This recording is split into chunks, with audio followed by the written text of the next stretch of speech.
Bismillahirrahmanirrahim. Assalamualaikum warahmatullahi wabarakatuh. Selamat teman-teman semuanya. Terima kasih kehadiran pada malam hari ini dan mohon maaf telah menunggu ya. Karena tentu kami membutuhkan waktu untuk proses setelah kegiatan tangkap tangan yang tadi pagi telah kami umumkan mengenai kegiatan tersebut, yaitu kemarin malam sekitar 8:30 kami melakukan kegiatan tangkap tangan, dan tadi sebelum 1x24 jam KPK telah menggelar perkara ini atau mengekspos perkara ini di hadapan seluruh pimpinan KPK, struktural penindakan, penyidik dan penuntut, yang kemudian berkesimpulan ada dugaan peristiwa pidana dan pihak-pihak yang bisa dipertanggungjawabkan secara hukum.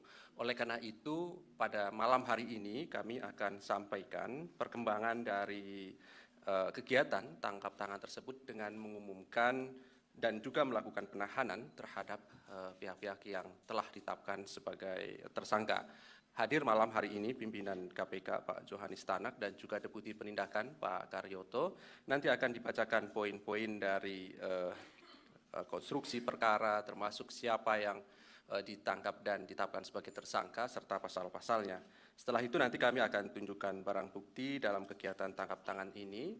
Setelahnya seperti biasa kami beri kesempatan teman-teman untuk bertanya lebih lanjut, dan mengingat waktu kami persilahkan 3 orang penanya kita fokuskan ya terkait dengan perkara dugaan korupsi berupa suap dalam pengelolaan dana hibah di Provinsi Jawa Timur ini. Baik, kami silakan Pak Johanis Tanak untuk membacakan beberapa poin-poin terkait dengan perkembangan dari tindakan tangkap tangan yang dilakukan di Jawa Timur tersebut. Kami silakan, Pak. Baik, terima kasih atas kesempatan yang diberikan. Selamat malam teman-teman semua. Saya didampingi oleh Direktur Penindakan yang sudah tidak asing lagi bagi teman-teman. Pada malam hari ini kami akan menyampaikan informasi tentang penahanan para tersangka kegiatan tangkap tangan terkait dengan dugaan tindak pidana korupsi berupa suap dalam pengelolaan dana hibah di Provinsi Jawa Timur. Kami akan menyampaikan informasi terkait dengan kegiatan tersebut.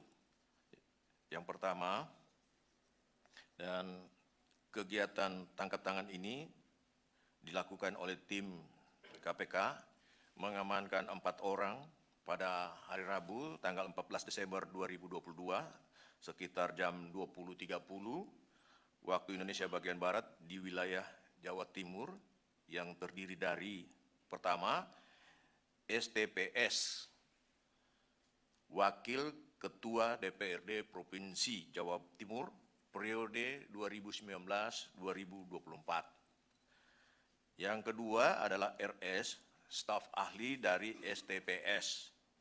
Yang ketiga adalah AH, Kepala Desa Jelgung, Kecamatan Robatal, Kabupaten Sampang, sekaligus selaku koordinator Pokmas atau kelompok masyarakat.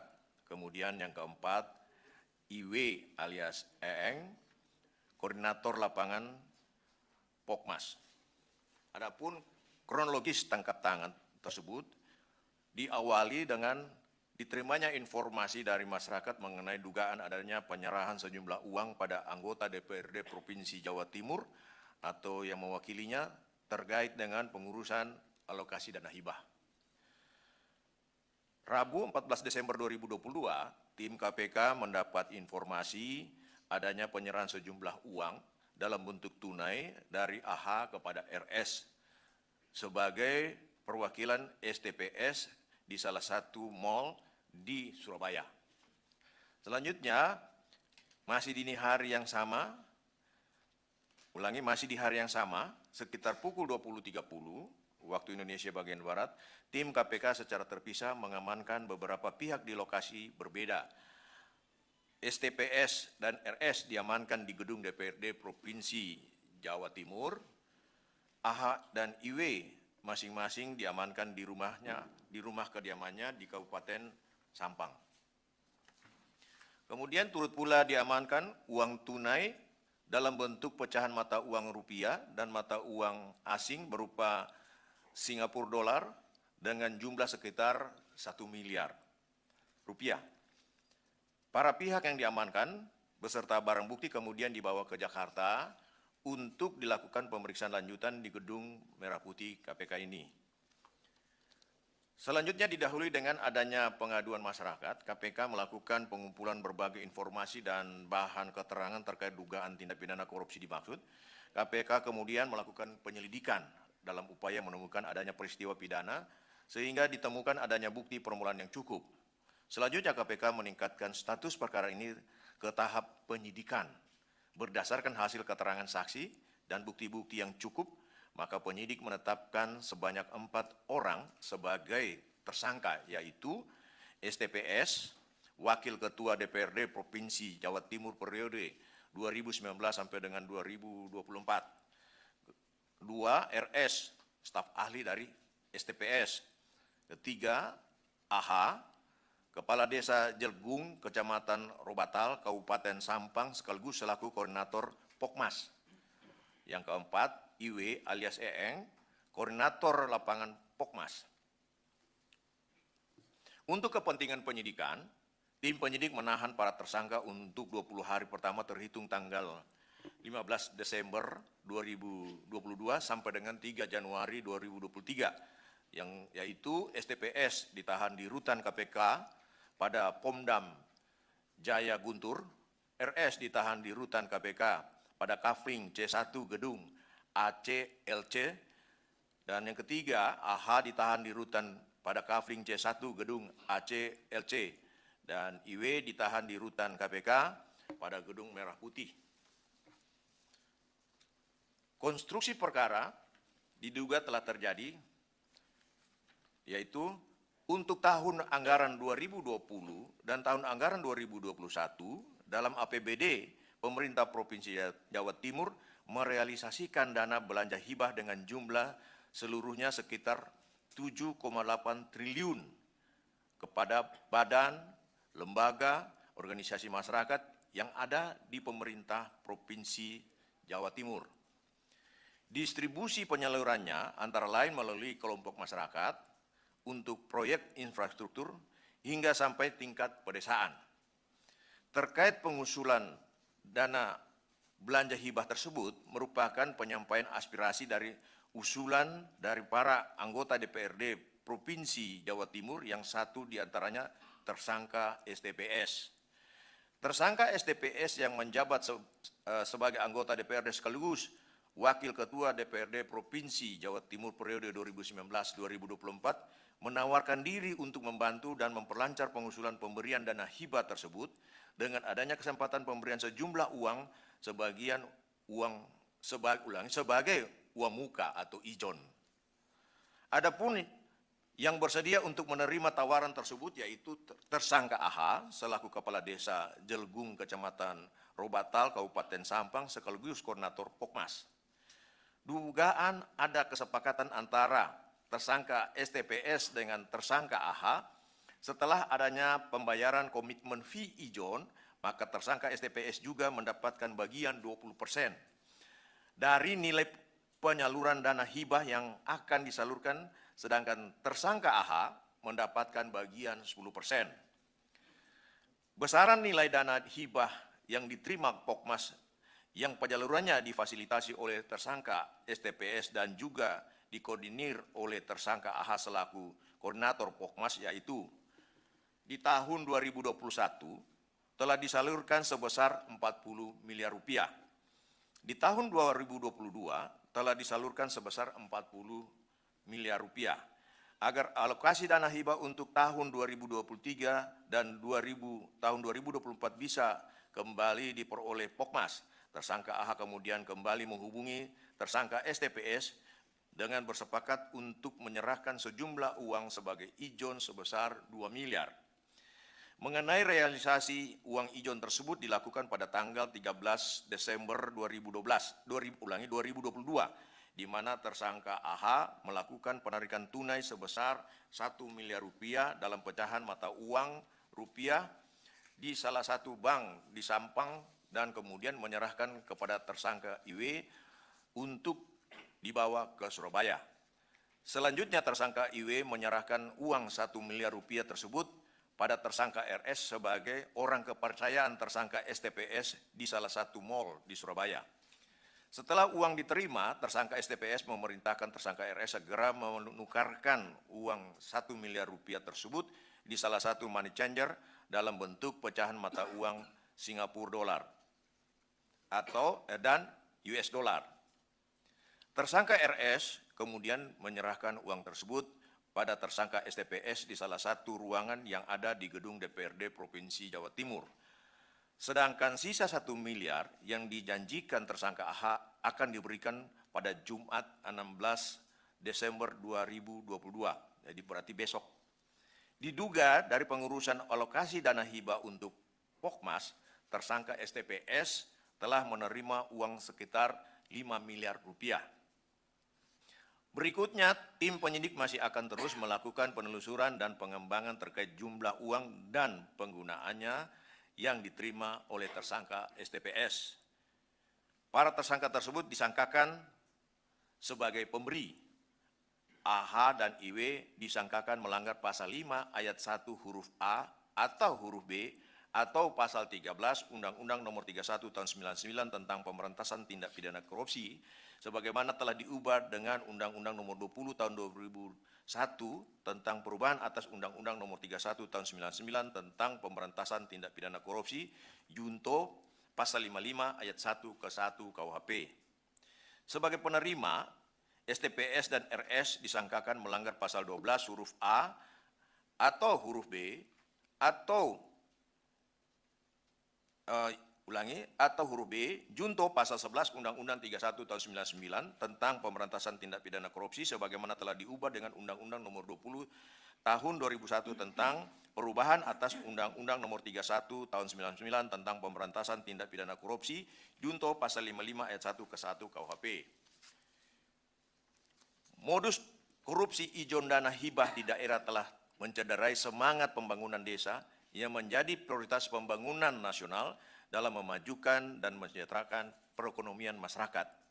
Oleh karenanya, KPK terus melakukan pendampingan kepada pemerintah daerah dan desa melalui Monitoring for Prevention atau MCP, jaga.id, dan program desa anti korupsi dalam pengelolaan APBD, DAU, DAK maupun dana desa agar dilakukan secara transparan, akuntabel, dan partisipatif sehingga setiap rupiah uang negara harus dipastikan bermanfaat untuk kesejahteraan rakyat.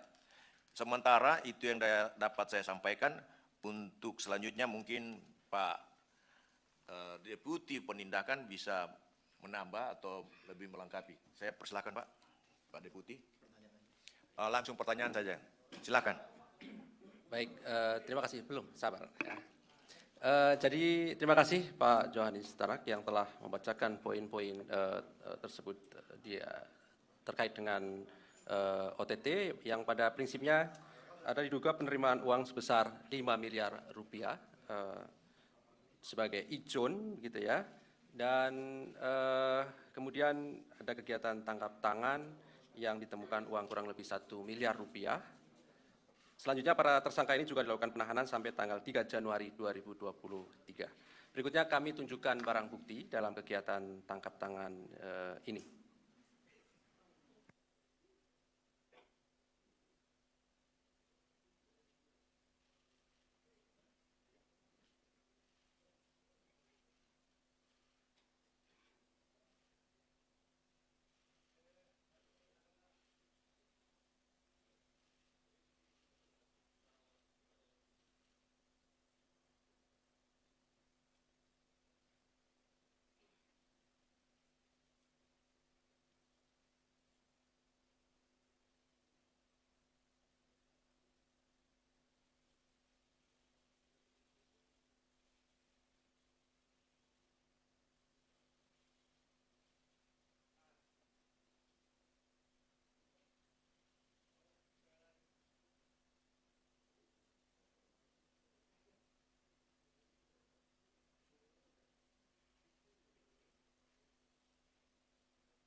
Baik, kami silahkan 3 orang penanya. Kita fokuskan terkait dengan perkara ini saja ya.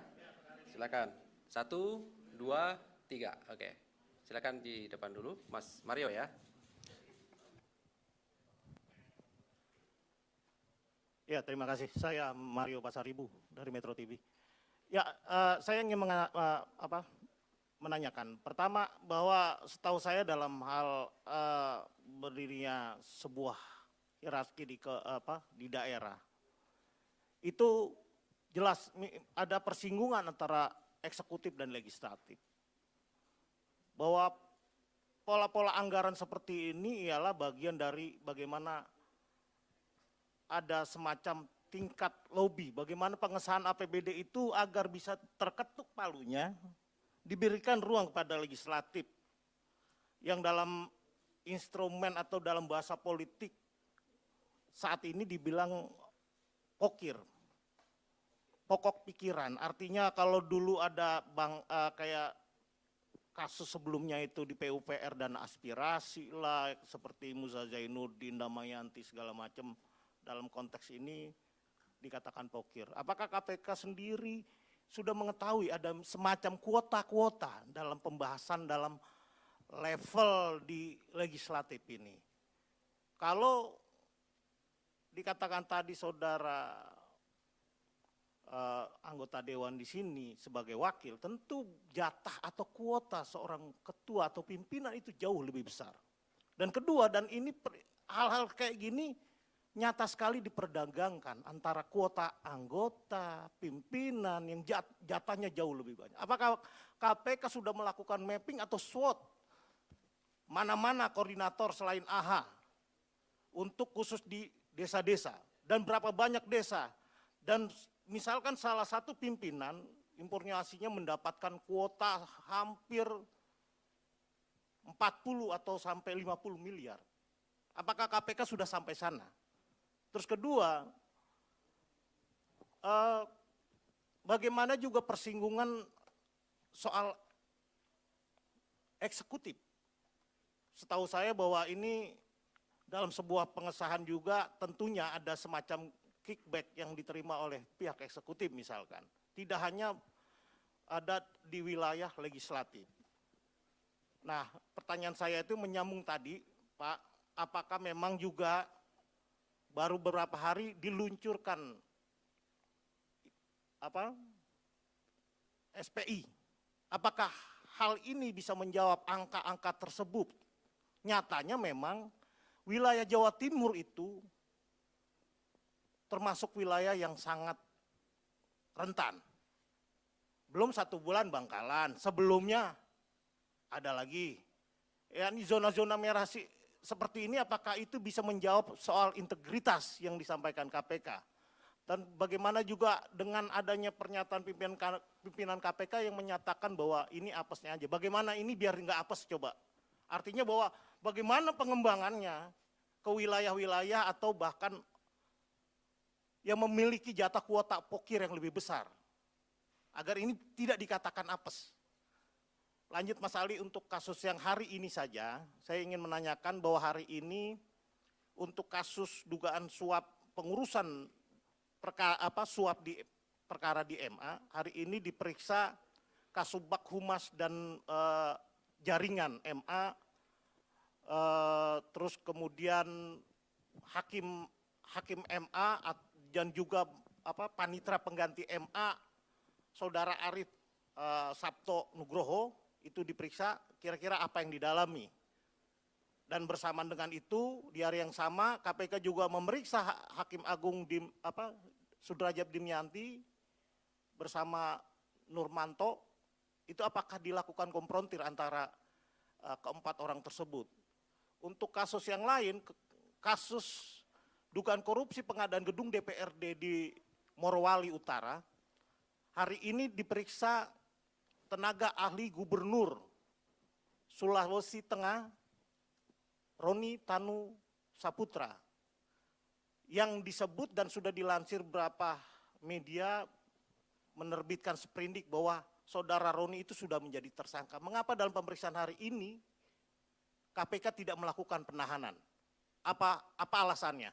Dan kedua, di hari yang sama, saya sempat mewawancari wakil Bupati Morowali Utara yang bernama Jiar Kunto kalau nggak saya, Pujo atau Kunto gitu, yang mengatakan bahwa hari ini dia dicecar penyidik terkait pengembalian uang 8 miliar terkait proyek pembangunan gedung DPRD Morowali Utara. Apakah memang KPK sudah menganggap impas atau dengan pengembalian itu menghilangkan tindak pidana yang dilakukannya dengan mengembalikan 8 miliar yang dikatakan bahwa proyeknya itu 9 miliar dikatakan total loss. Apakah dengan mengembalikan itu sudah selesai pidananya? Ya itu aja untuk sementara, terima kasih Ketua. Baik, terima kasih Mas Mario. Sebelah. Ya, saya nanya kanan. satu aja. Ya, Ini Chandra. kan STPS ini selain wakil ketua DPRD Jatim, dia juga merupakan salah satu pengurus Partai Golkar di Jawa Timur. Nah, apakah uang yang diterima dari STPS ini akan mengalir ke partai tersebut? Karena kan partai-partai ini lagi mencari dana untuk pemilu 2024 nanti, ataukah KPK akan mendalami aliran dana ke sana ke depannya gitu? Oke, terima kasih. Terakhir tadi ya Sasa ya. Ya.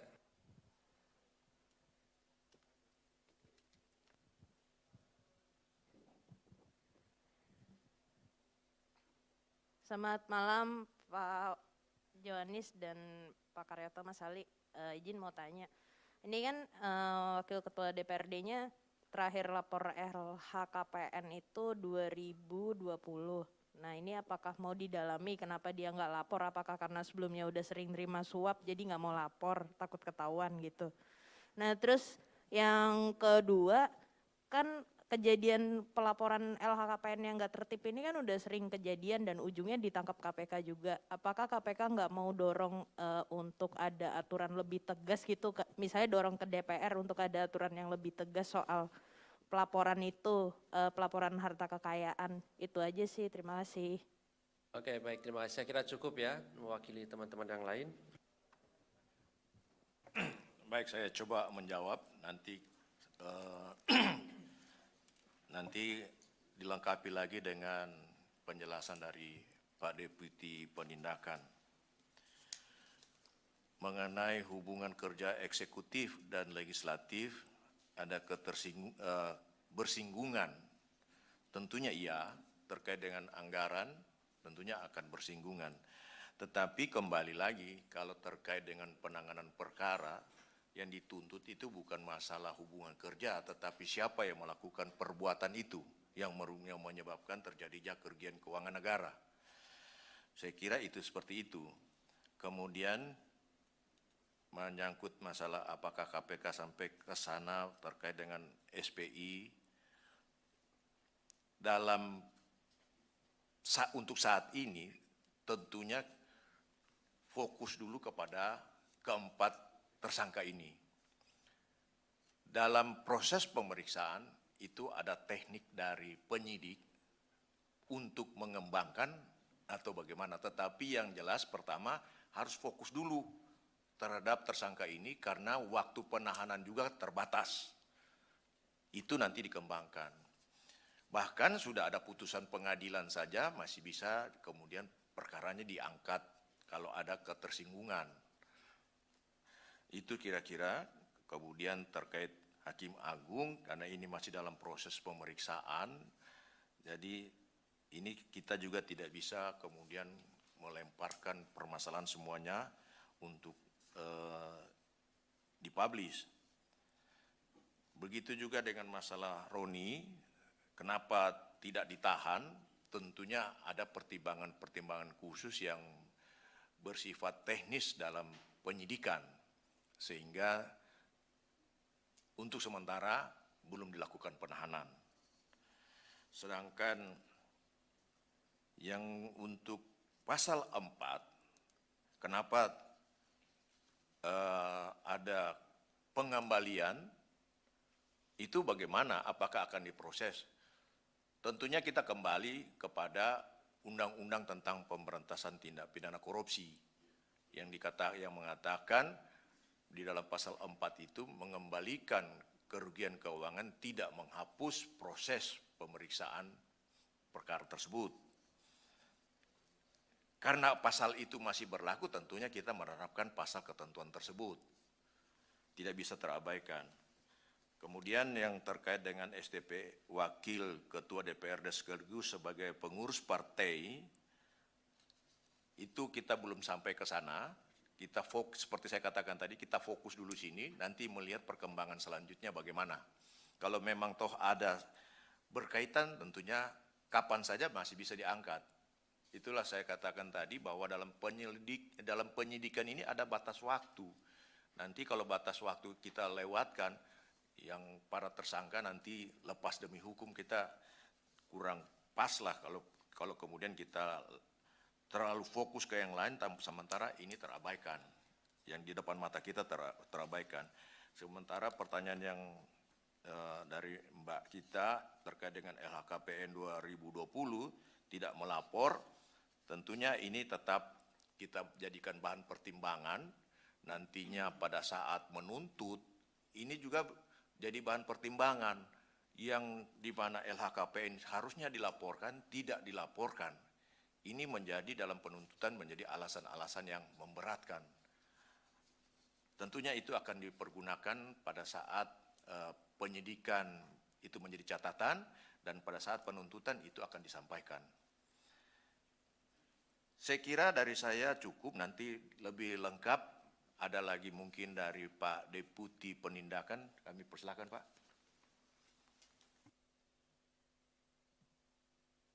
Terima kasih pimpinan.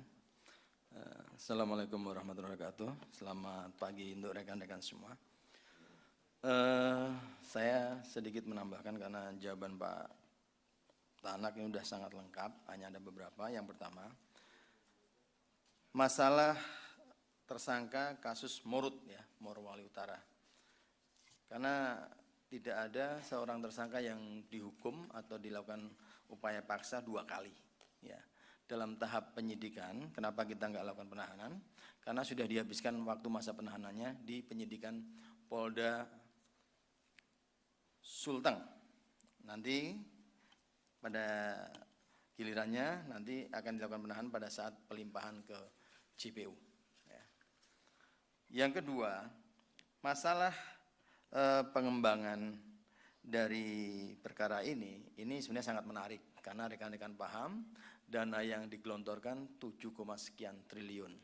Kalau kita ambil 20% untuk fee sistem John, kemudian 10% sebagai kepala Pokmasnya, tentunya kualitas dari uang itu turunnya tinggal 70%. Belum nanti oleh kelompok-kelompok ini apakah ada kebocoran-kebocoran, dan ini menjadi sangat menarik.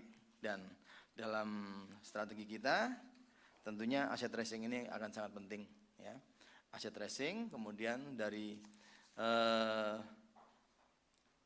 kita akan pakai top down ya. Top down artinya uang digelontorkan berapa, nyangkutnya bagaimana. Karena ini udah berjalan bertahun-tahun, dari tahun 2021 ada, 2020 ada.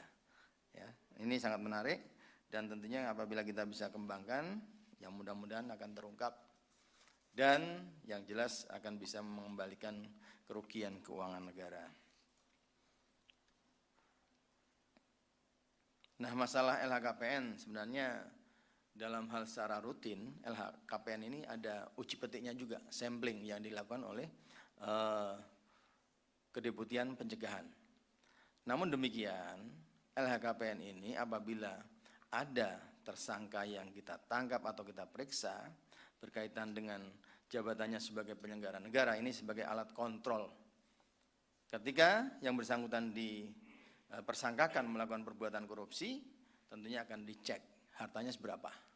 Kalau hartanya memang dia punya usaha dan lain-lain punya harta segitu layak, ya itu akan menjadi indikasi. Kecuali misalnya profilnya seperti A, hartanya B, dan jumlahnya sangat signifikan. Dan ini malah memudahkan kita dalam hal mengadakan pembuktian terbalik. Dan dalam undang-undang juga diamanahkan kepada para terdakwa di persidangan untuk membuktikan apabila penyidik menganggap adanya kejanggalan-kejanggalan terhadap harta yang dimilikinya. Mungkin saya rasa sudah terjawab semua. Mapping apa?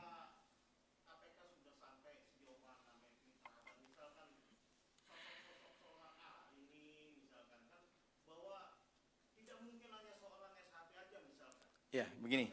Oke, paham. Jadi gini ya. Ya kembali, kami nanti akan top down. Top down itu artinya dana yang dikucurkan berapa. Kita lihat ya, karena yang 7, ini dalam 1 tahun ya. 2 tahun. Nah, dalam 2 tahun segitu besarnya. Nah, cara menurunkan bagaimana? Karena sistem ijon itu begini, ada salah satu cerita di sini, misalnya anggota ini, oknum ini mengatakan besok yang akan turun 80 ya. Nah, sehingga yang sistem ijon 20% dari 80 dibayar pelan-pelan secara nyicil. Karena kemampuan orang-orang ini juga ya gak terbatas juga, karena di level desa, ini seorang kepala desa harus menyiapkan uang misalnya 20% dari yang akan diterima. Nanti ketika yang diterima kurang, ini dianggap DP atau deposit untuk tahun yang berikutnya. Jelas nanti akan kita lihat ya, bukan kita mapping, akan kita urai dari atas berapa yang turun, distribusinya kemana saja, dan siapa yang melaksanakan. Ya. Nanti tentunya yang kalau suap-suap ini memang kejadian sudah lama, agak sulit pembuktiannya, namun demikian masih ada kemungkinan terhadap bagaimana tracing dan pembuktian bahwa profil-profil orang-orang tertentu apabila dikaitkan dengan penghasilannya akan bisa terlihat ya. Bukan di mapping kita bongkar. Kalau mapping itu seolah-olah kita tahu ini ada ini. Tapi kita tahu jenisnya adalah jenis dana hibah. Ya, dan di sini secara satu case ini ada kebocoran hampir 30%. Ya, terima kasih. Baik.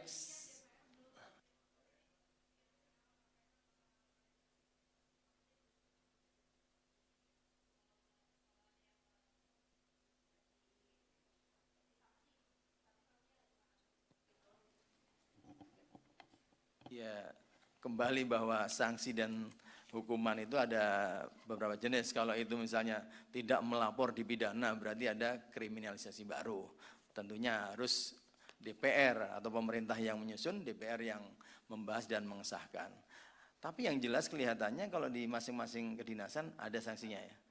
Teguran atau apa ya, saya administrasi itu ada. Ya, contohnya sajalah ketika seseorang calon akan bidding terhadap jabatan tertentu, ketika tidak mengisi LHKPN itu menjadi salah satu penilaian juga. Itu aja, makasih.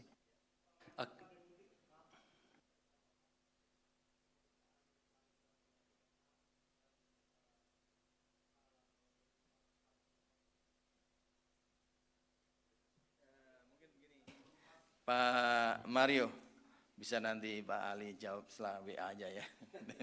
Ya, biasanya tambah-tambah terus nih Pak Mario katanya. Terima kasih. Oke, baik. Saya kira cukup ya teman-teman. Terima kasih kehadiran pada pagi hari ini. Terima kasih Pak Johanis Tanak dan juga Pak Karyoto atas kehadiran pada pagi hari ini. Kami akhiri. Assalamualaikum warahmatullahi wabarakatuh.